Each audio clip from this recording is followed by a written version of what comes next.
ռազմական հանցագործներին Հայաստանում թաքնված, սա արդյոք չի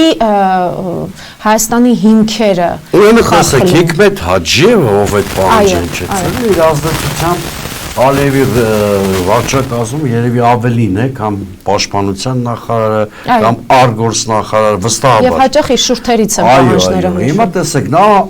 առանց երկի իմաստության այո դնում է Հայաստանում գտնվող այլ ճակերտավոր հանցագործներին իսկ մեր լեզվով պատերազմի հերոսներին հանձնելու պահանջը սա նշանակում է որ այնքան հայկական օրակարգում այդ հարցը չկա որ Ադրբեջանից ավելի խստացնում են պահանջները երկրորդը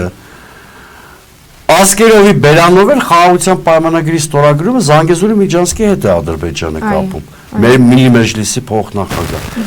Սա է իրական ցուցիչը ինչ վիճակում է գտնվում Հայաստանը։ Գիտեք, ռազմագերիների հարցի լուծումը միայն իրավական հարթությունում չի, ինչի մասին անդադ իշխանությունները խոսում են։ Դա պարզ քաղաքական